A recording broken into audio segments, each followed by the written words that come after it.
It's been a very exciting week, and we have a lot of things that we want to discuss about DeepSeek. So I'm just gonna start.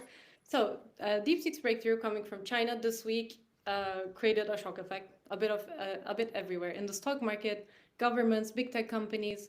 Alongside Januka, your social media was on fire, and AI Academy request forms were full. So that's why we decided to host a last-minute webinar talking about these. So this week I was feeling a bit like those news anchors in the movies that come and they're like, this just in, you know?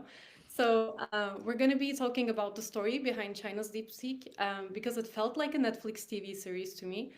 It was very exciting to follow, and we will briefly analyze it from a scientific, economical, and political perspective, making some comments on what we think about this news. And before we start, since we're speaking about China, I also want to say Happy Chinese New Year to anyone who is celebrating. I know we had some of the students who were celebrating, so I also wanted to mention it here. And jumping right into my introduction, for those of you who know me, welcome back. And for the new people joining, I'm Helin Yontar. My background is on international relations and global affairs. And after taking a course from AI Academy, actually, I decided to build my career on AI education.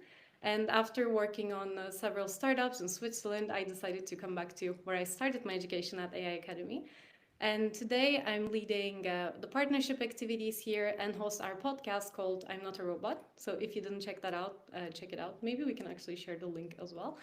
And alongside this, I also have some duties as an advisory board member of the EU Tech Chamber. So I will be also giving my point of view on the topics.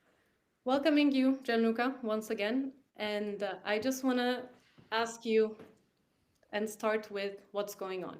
It's my first question is the most commonly used prompt of all times. Can you tell us what's happening as if you're speaking to a 5-year-old? And can you tell us if you think the hype is justified around DeepSeek? Oh, yes, absolutely. So, first of all, I am so happy that we're doing this because I feel like I've been talking mostly about the technology behind it and about why this is interesting. And so, some of you who are connecting, you might have heard about this already. You might have heard about how DeepSeek works already.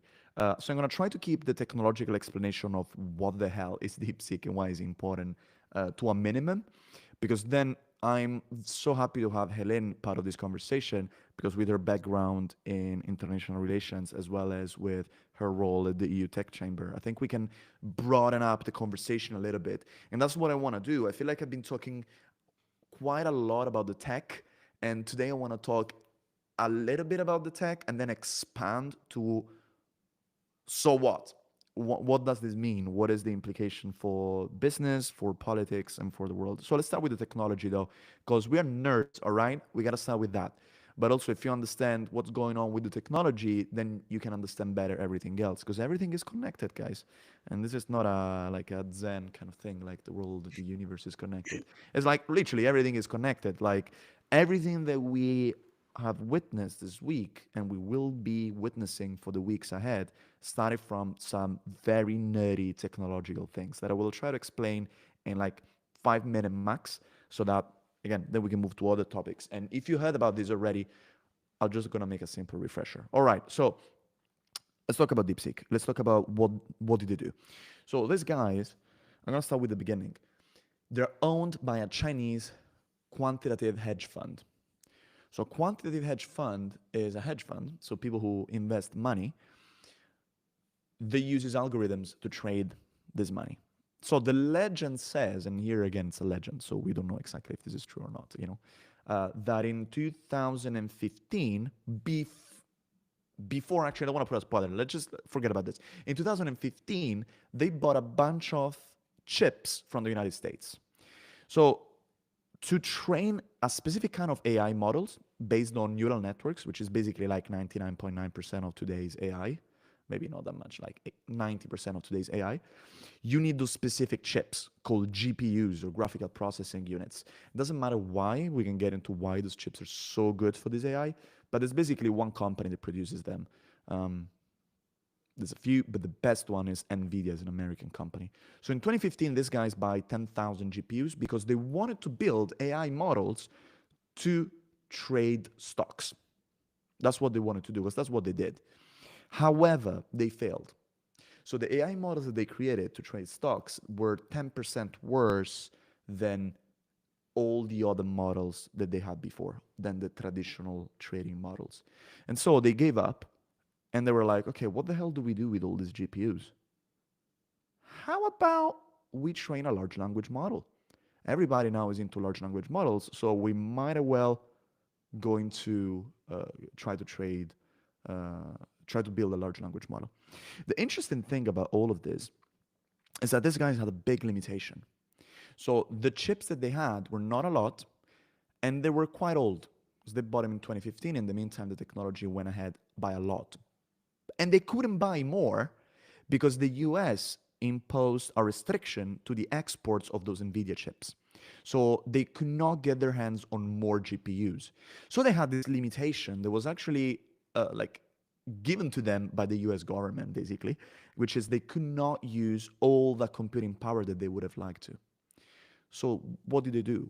Well, they had to find a way to make their training code, so the code that helps AI learn from data, much more efficient.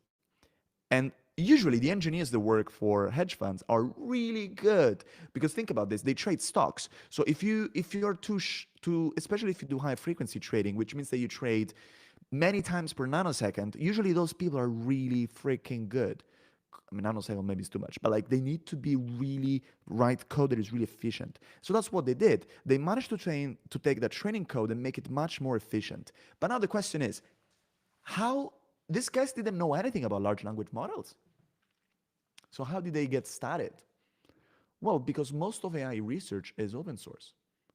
So you can read about how, for instance, OpenAI is not that open anymore. OpenAI is, this is the famous joke that OpenAI now is closed AI. So you don't know exactly how to build GPT-4, for instance.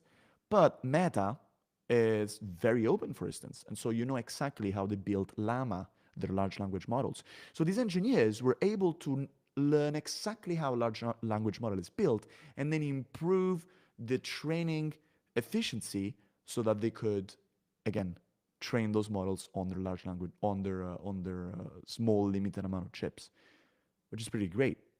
It's pretty amazing if you think about it, because it means that that limitation actually forced them to innovate.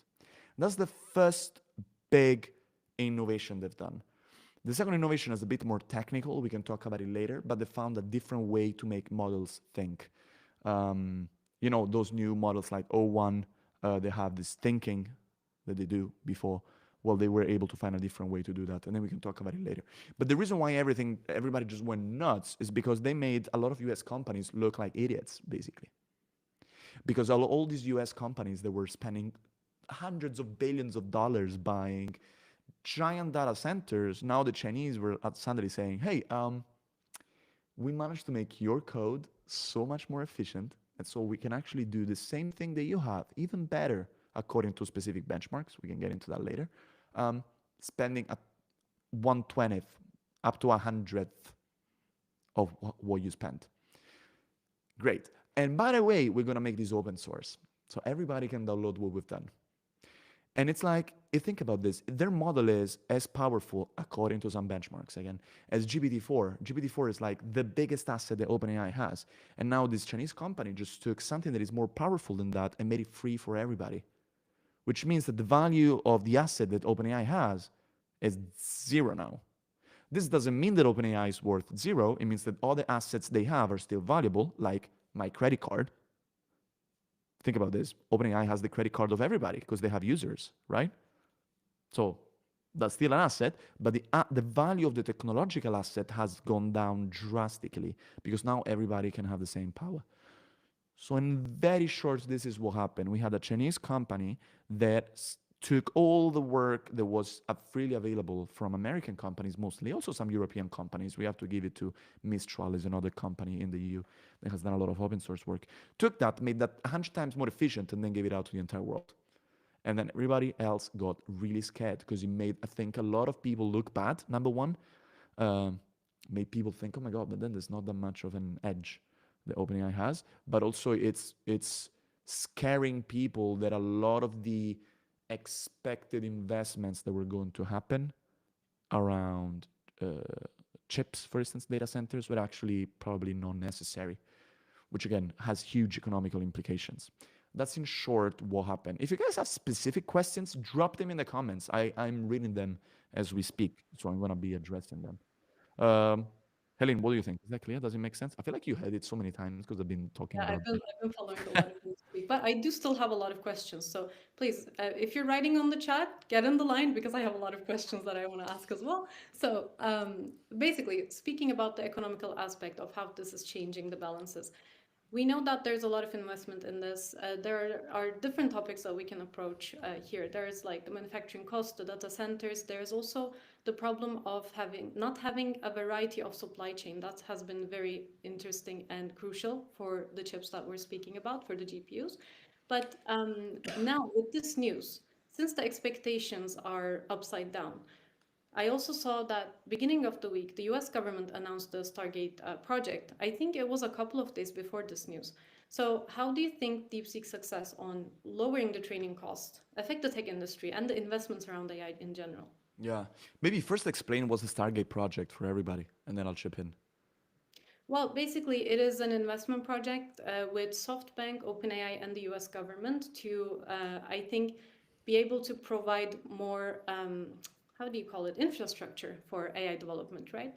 So it is a huge investment coming from the government and the private tech companies. So it's very interesting to see. But I don't know how they decided on how much to invest here. And that was definitely before DeepSeek. So I'm interested to know actually what you think about that. Because we don't know, like we don't know what the hell they're gonna do with this. It's a very confusing announcement, to be honest, because they said we're gonna invest $500 billion. First of all, who is who? The SoftBank, who's an investor, but then there's the US government next to SoftBank. Are you doing 50-50? What are you doing? It's not 100% clear. And also, what the hell does OpenAI have to do with this? Apparently, they have exclusivity on the data centers they're going to be built with this $500 billion. Well, what are they going to give back? Like, is this a big gift to OpenAI? It's unclear. Yeah. You see I where I'm think going? it's a sort of, I see it as an incentive coming from the governments, which is very important in this period because I think there is a crisis of also how is the energy need, the energy demand is going to be met, and it's not clear where you want to build these data centers as well. Similarly, in Europe, in the International Energy Agency announced this like a couple of months ago. I remember talking to this with the team as well.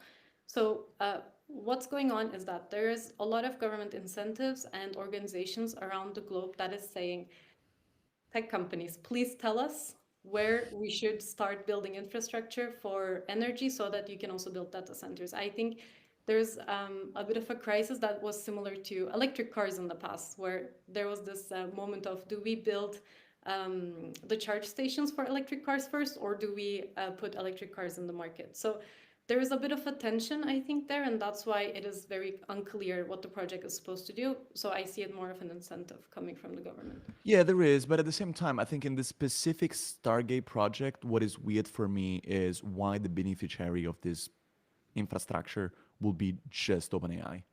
You see where Yeah, I'm going? It's like, yeah, then why, like, if it's something from the US government, why are they giving a present to OpenAI? What are they going to get back?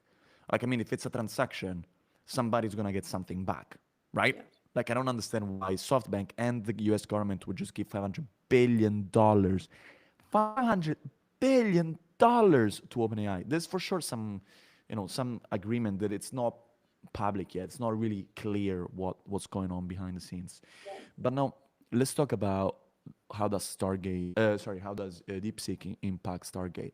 So, I mean, there's two things that we need to understand. The first one is when you look at DeepSeek increases the efficiency of training algorithms. But those $500 billion invested in data centers are not just for training algorithms, is also what is called inference, which means if you inference is when you use the algorithms. Training is when you build them, inference is when you use them. When you use ChatGPT and you send a question, you're doing inference. So the model is spitting something back. And DeepSeek makes inference also more efficient. But guys, if you want to serve this to billions of people, you need to scale up, right? So you have to increase capacity.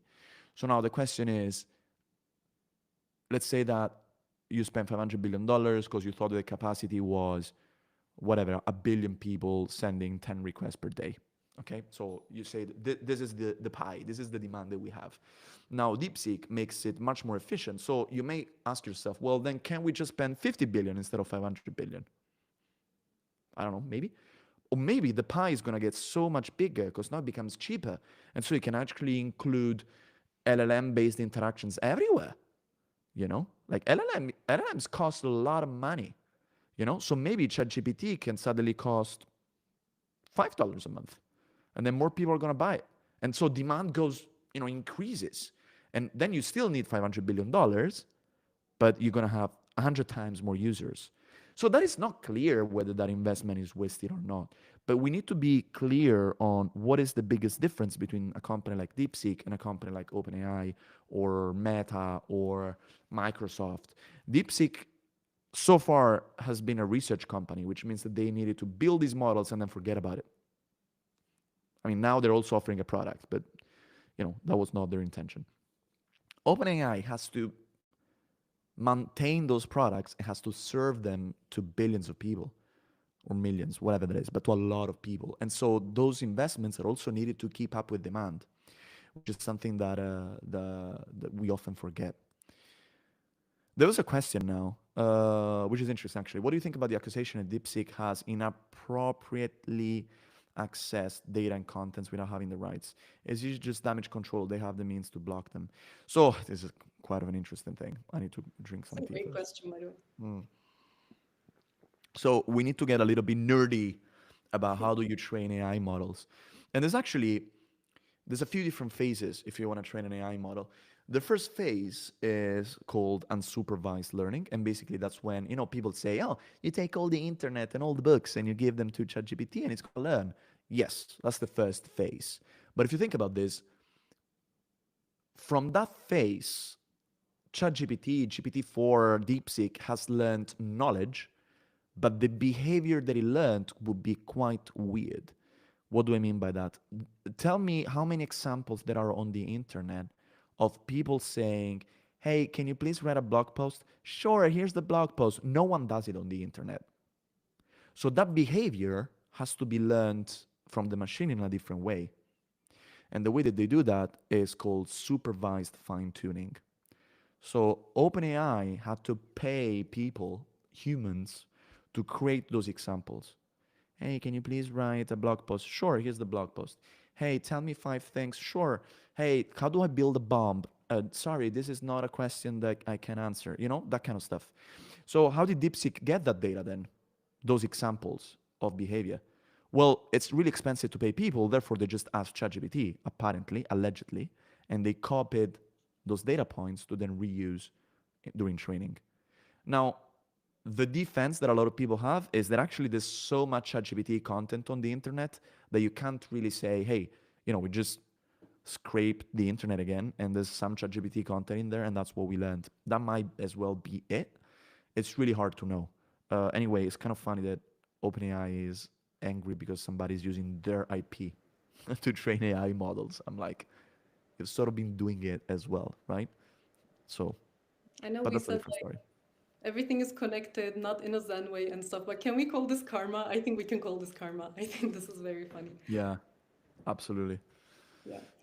Well, moving forward, I have another thing that I want to discuss with you. We see, like, we talked about a lot of things, like the economical changes that the world is facing, the expectations, and everything is upside down. So there is a new geopolitical spectrum that is shaping around technology. We called this a wake-up call when DeepSeek was announced and said the US need to do something about it. And the Chinese government did the same and talked about the importance of this.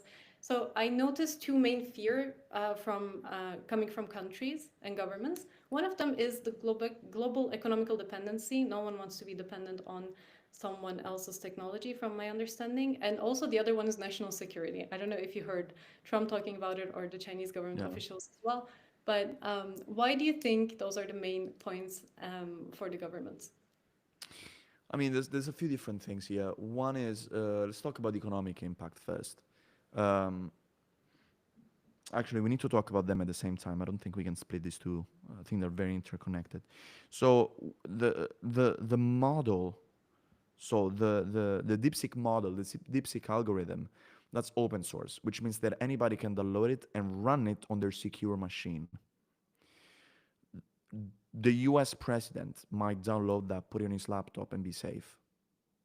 And I mean it. Like, this software doesn't send data to China or anything like that, you know?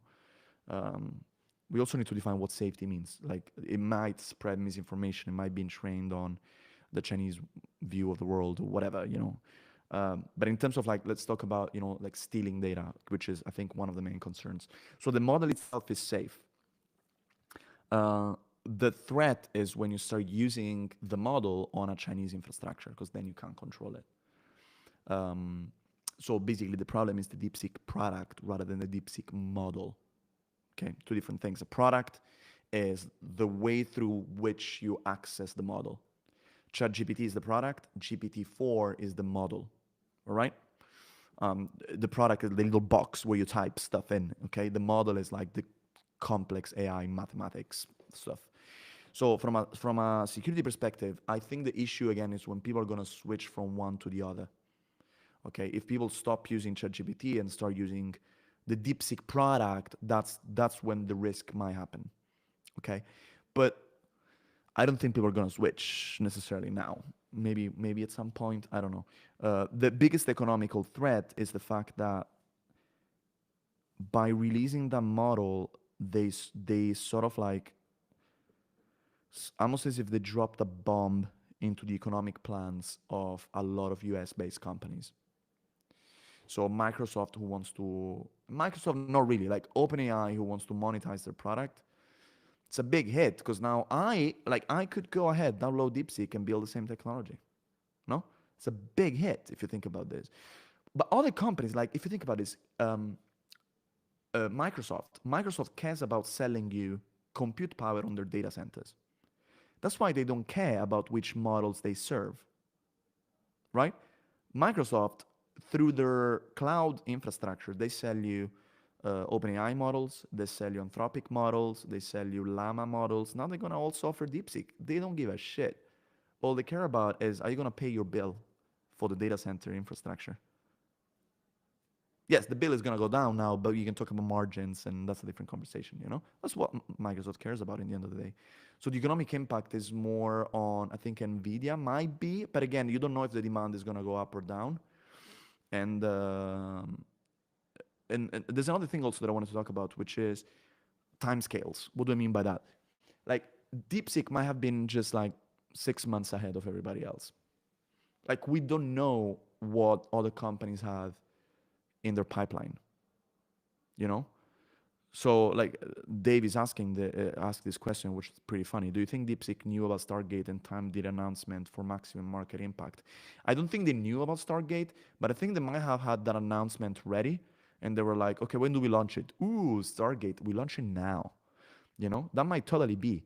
And I would not be surprised if OpenAI now is going to launch something similar and say, hey, you know, we managed to optimize this, this, and this. Actually, Mistral, the EU AI company, just released something that is like a more efficient, smaller AI model. So something close to that.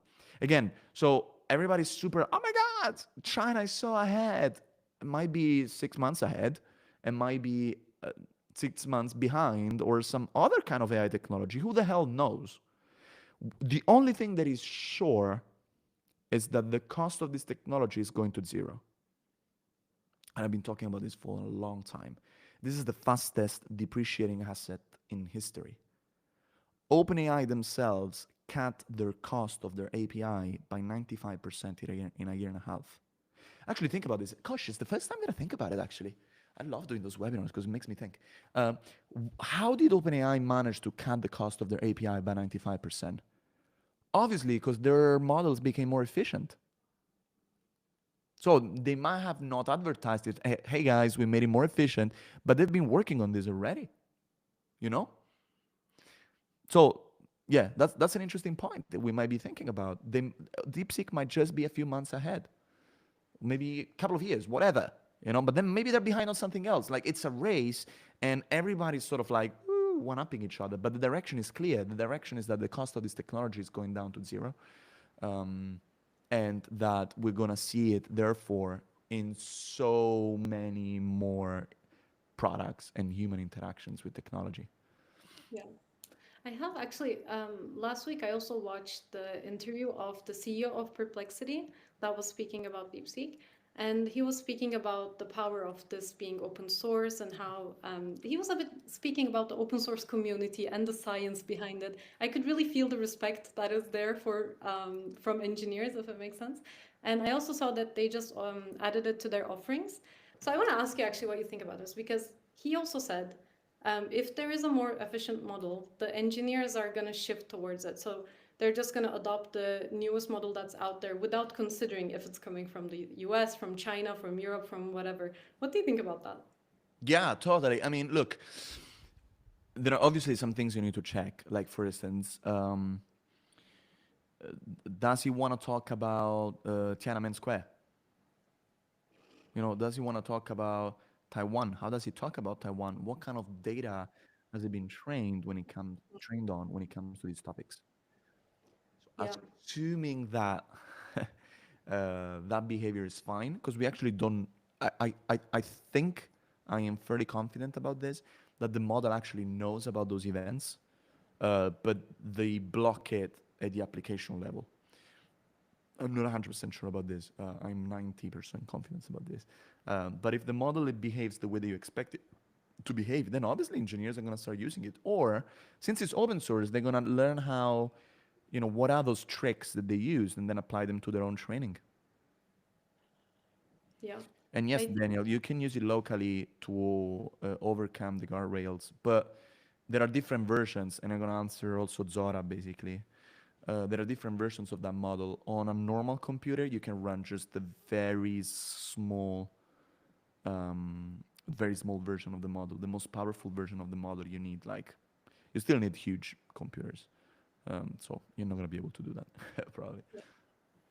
I think that makes sense. Also because I think if engineers were to pay attention to what the model is going to respond and how is that going to affect the users, I think it's a bit of a dead end. Like I have a very unpopular opinion on this actually, because when it comes to things like historical events and how the models react to it, when you think about it, AI is mirroring people.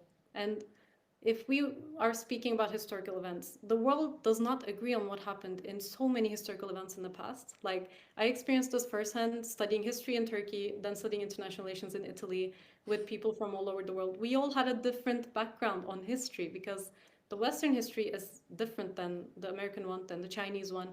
I mean, just think about the most problematic, like geographical areas, like I don't know, Balkans, other places people don't agree on stuff. So AI models are just going to reflect that because it's mirroring what people Yeah, does. The only way we solve this is that everyone agrees on everything. So I don't see yeah. that happening anytime soon.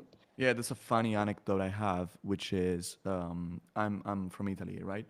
And when we studied the fall of the Roman Empire, in our history books, the Germanic tribes that came down, we call them the barbarians, and they were reflected in our books as like very primitive, tribes that were just very aggressive.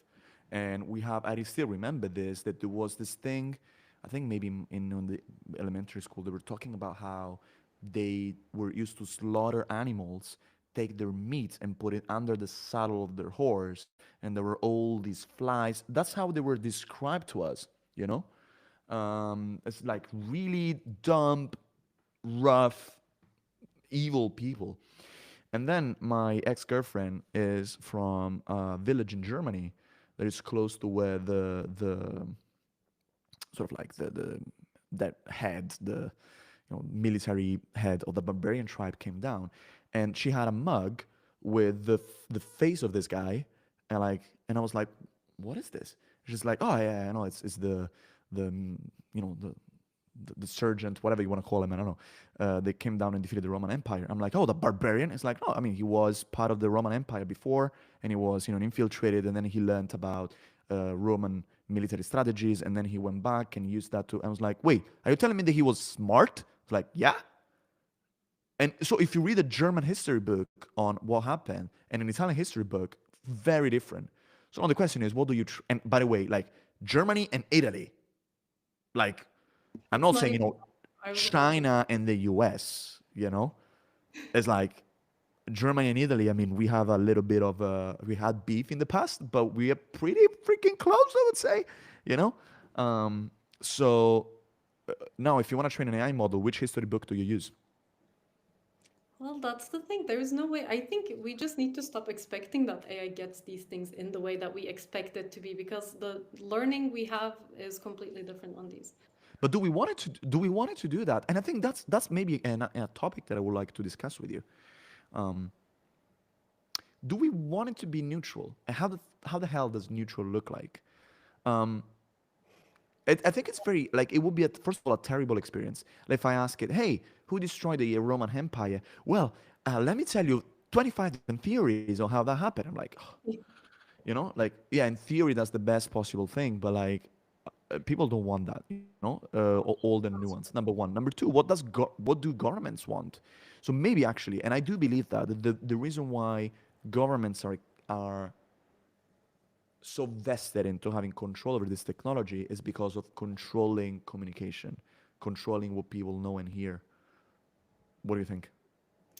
Well, I think how, well, this is a problem regardless of AI, right? And how it's managed today is through education of countries. Like that's highly, it's not regulated in the way we see regulation, but it is organized in a way that, like, in every country, there are some historical events that will not be in the books or that will be mentioned in the books for pages. Like, that is something that we can change. And as you said, I don't think we can have a neutral AI. It's almost like we ask AI which color is the best one. It's the same idea when you think about it. It's not different. Like, there should be different opinions, different representations of different cultures. That's something I always stress a lot. How? I don't know. Do I want a neutral AI? I don't know. But all I think is that we should stop being surprised when a Chinese model doesn't mention something that the Chinese government does not Yeah. And we recognize, consider right? like super bad, but I wonder how many other things we don't get told.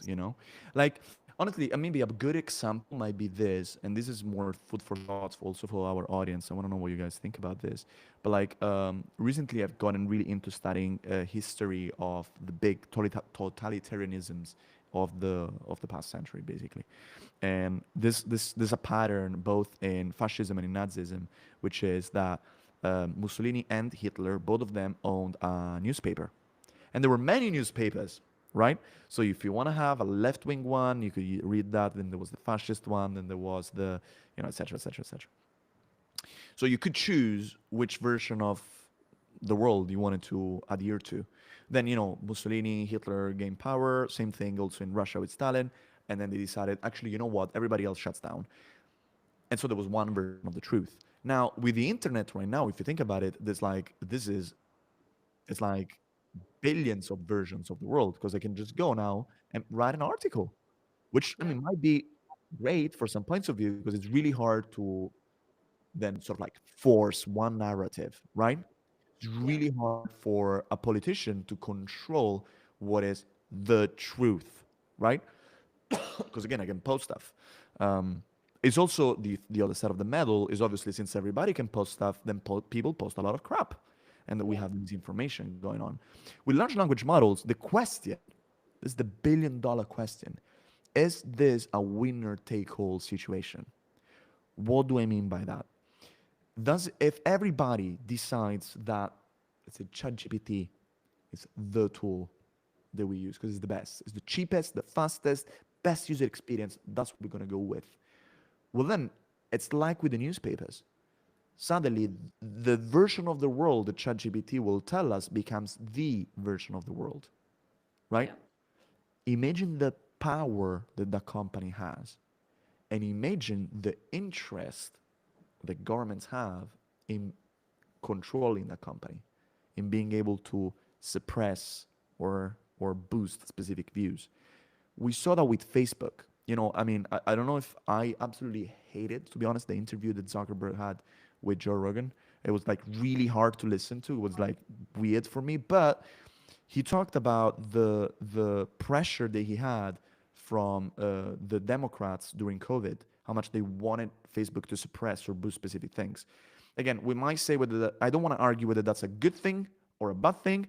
Not the topic of this conversation. I just want to say that happened.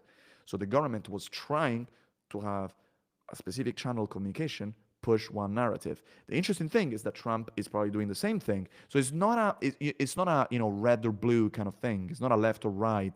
It's a bipartisan phenomenon. Governments want to be able to control information.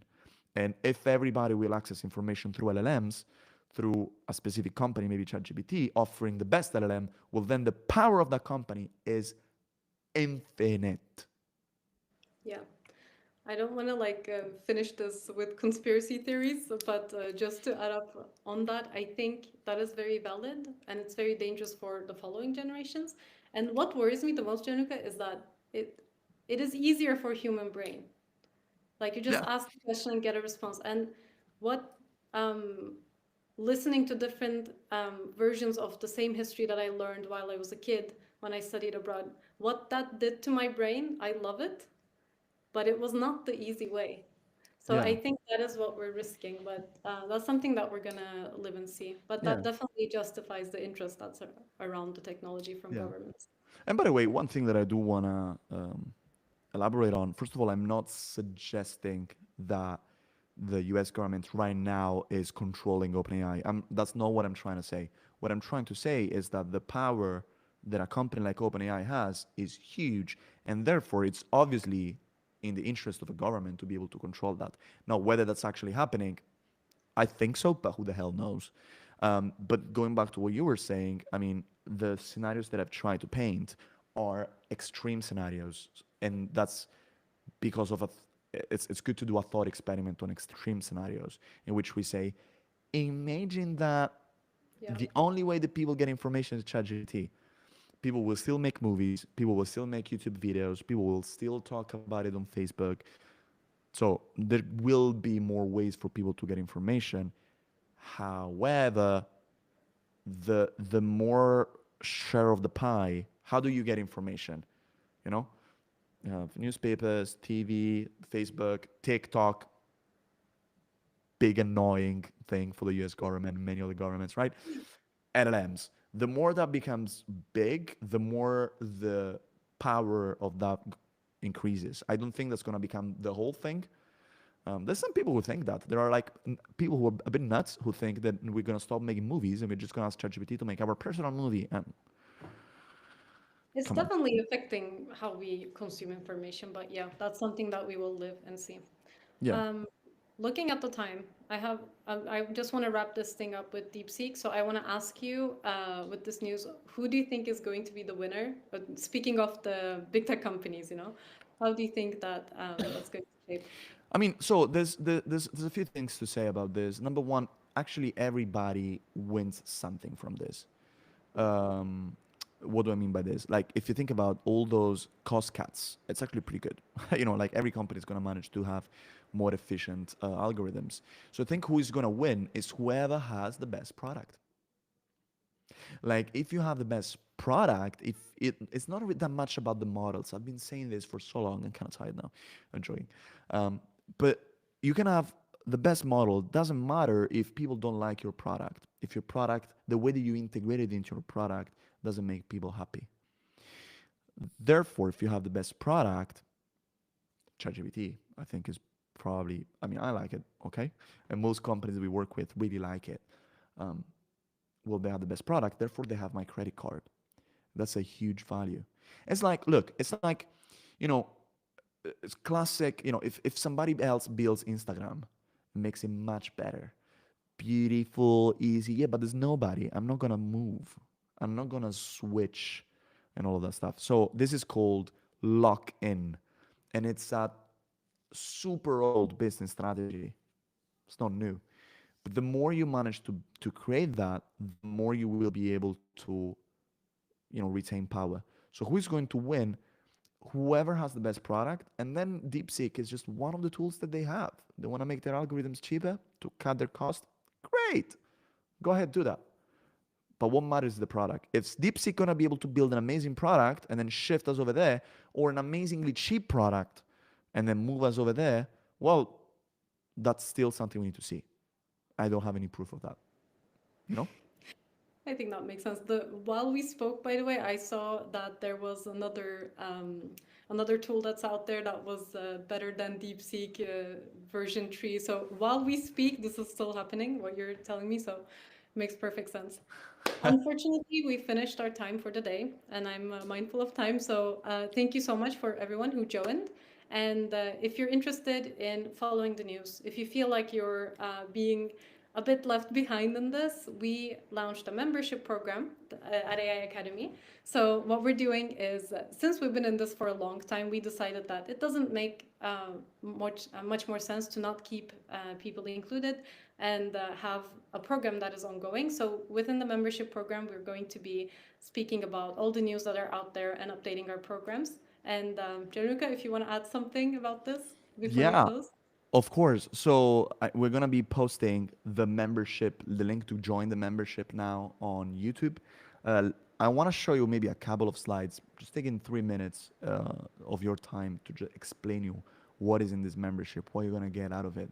So I'm gonna do the classic. Let me share my screen, as everybody does, with this like tone of voice. Here we go. So I first actually want to start with something called the Generative AI Project Bootcamp, which is one of the things that you get when you join the membership. But I want to start with this because it's sort of the juiciest, the most impactful part of the membership that people usually love. And I saw in the comments on YouTube there were some people that already took this. The things that you learn from this product, from the bootcamp, is how to identify opportunities for AI. Not everything is a great opportunity. How to design an AI solution to tackle that opportunity, to write prompts that are not just, it looks nice, I use that technique, but they're reusable, scalable, reliable. And then you will learn how to prompt to power a product. It's different from prompting ChatGPT. You need to learn a few concepts that you can learn that. We've trained more than 200 students. I know that you can learn that. And for that, you need advanced prompting techniques.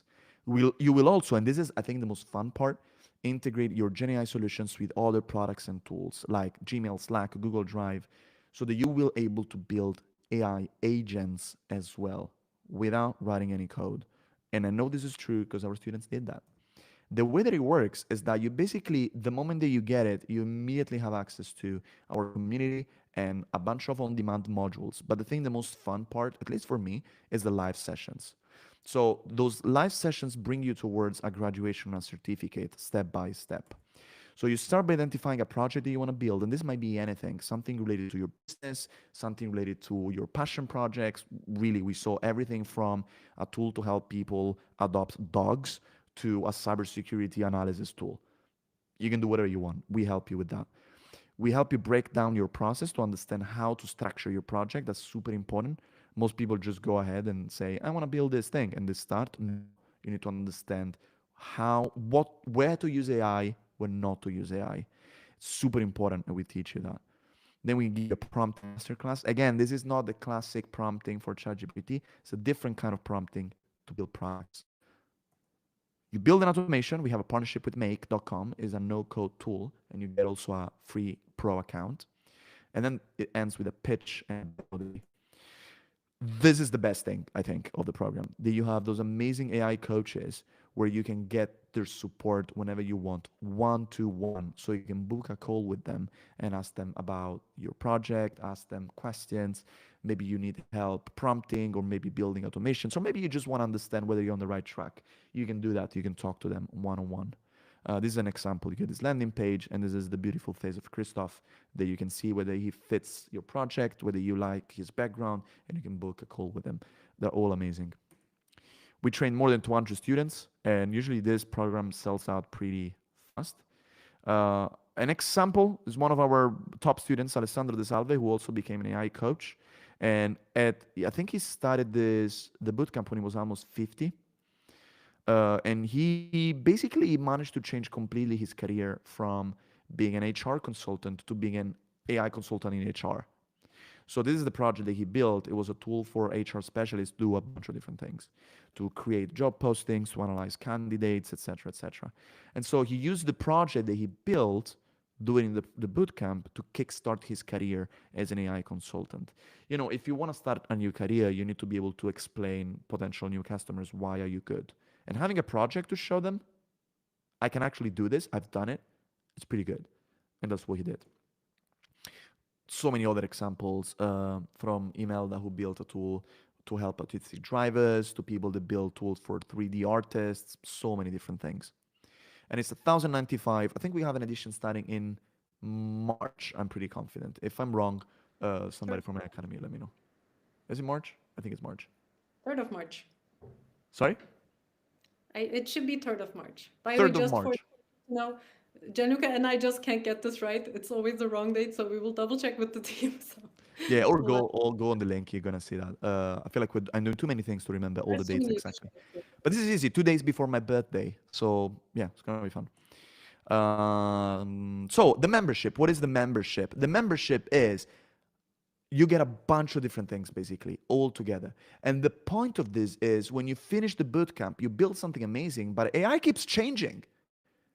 And how do you keep staying up to date? Well, through the membership. So in 1 year, you can join as many bootcamp cohorts as you want. So for instance, now we're gonna launch spoiler, but in May, we're gonna start doing a mini bootcamp specific on AI agents. And you will be able to join that as well. We're gonna do other editions specific on content creation. You're gonna be able to join these as well. And on top of that, you have 4 additional courses that are on demands. One on the foundations of AI, which is everything except LLMs, basically. Because yes, we've been doing this before LLMs were a thing. Been doing this for 10 years. Build ethical AI, which we love. AI career compass to help you understand your career in AI. And generative AI for business innovation, which is more about how to start AI transformation in a company.